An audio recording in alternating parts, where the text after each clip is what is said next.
On November 9, 2005, a program called Hot Issue Focus broadcasted a very poignant episode on MBC, a popular TV channel in South Korea which featured a family who was struggling to make ends meet.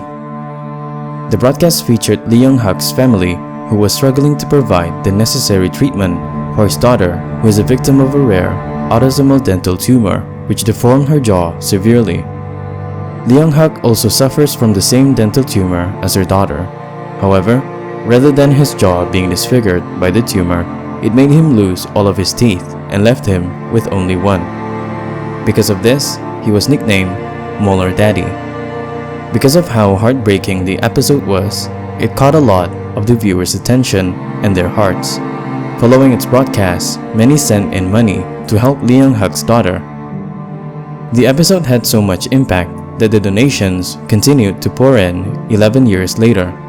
And on top of that, the family also received stipends from the government due to how poor they were, as they were considered to be a family from the low-income bracket. After the episode was aired, Lee Young-hak's family was assumed to be well off from the donations provided by the public. Because of this, their situation has not come to light for a very long time. Nobody knew what happened until a horrific tragedy occurred that involves the family.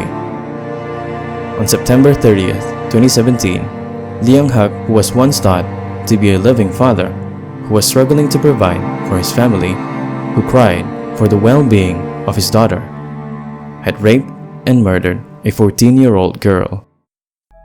In today's episode, we will talk about the story of Lee Young-hak, the Molar Daddy. We read, listen, recount stories that fascinate us. It's the stories that we can relate to the most are the ones that become a part of who we are. It excites us knowing that living in the ordinary can also be extraordinary. From the tales and legends that are forgotten and the stories that keep us up at night, I bring you Stories from the Dark, and I'm your host, the Eniqma.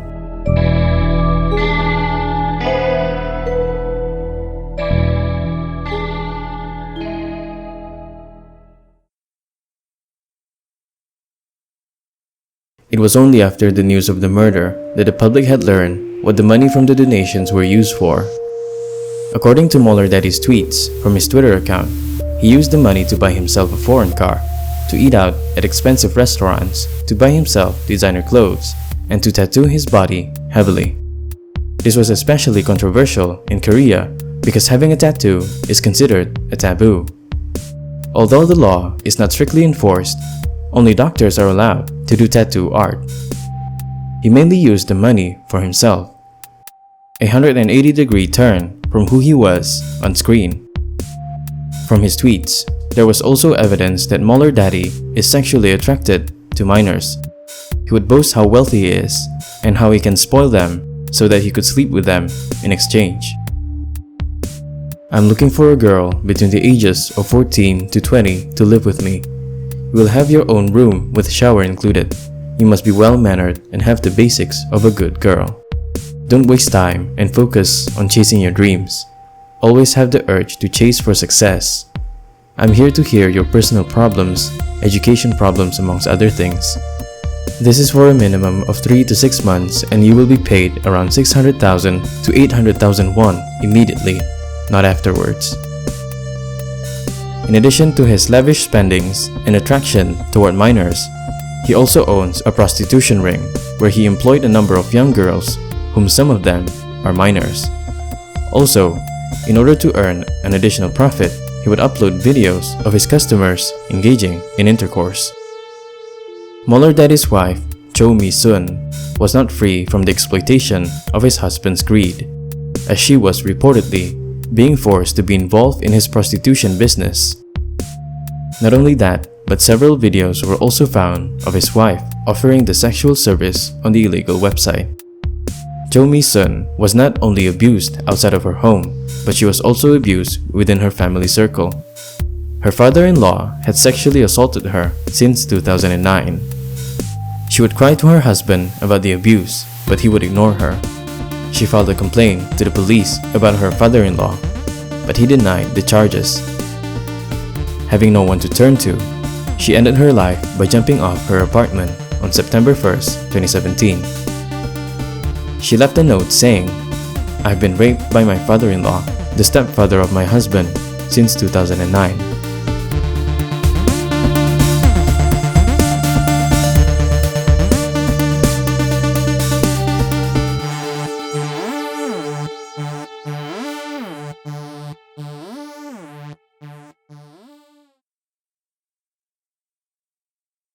What's more disheartening is how Molar Daddy had raped and murdered a 14-year-old girl the same month when his wife ended her life.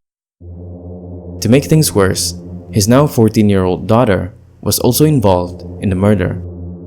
Only after this did the news about Molar Daddy had once again come into light after 11 years since the episode was broadcasted. The victim was a friend of his daughter, which he asked her to invite her over to their home. She came over around noon and was given a drink which was mixed with sleeping pills. She passed out not long after she had the drink. Molar Daddy's daughter went out of the house and came back around 8 p.m. that night, following the order given by his father. With this, he'd be left alone so that he could rape his daughter's friend while she was unconscious. The next day, the effect of the drug wore off earlier than expected. In a state of panic, Molar Daddy strangled her to her death. He had to hide her body, so he asked for his daughter's help. They dumped her body in the mountains of Gangwon Province, which is an area north of Seoul. With the victim's sudden disappearance, an investigation took place. It didn't take long for the police to arrest Molar Daddy, as he was acting suspiciously when asked about her disappearance.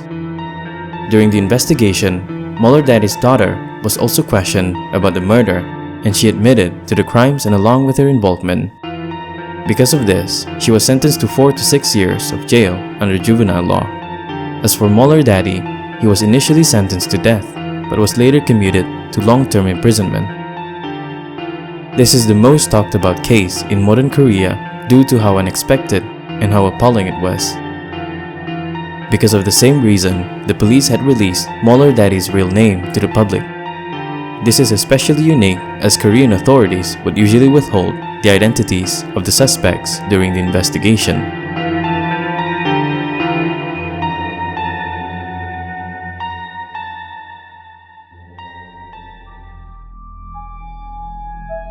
Thank you for watching this video, and if you liked it, make sure to hit like and subscribe. Also, turn on the notification bell so you won't miss future episodes. Do also check out the Eniqma Podcast at Spotify and Anchor. I'll be taking a short break for now, and I'll see you soon.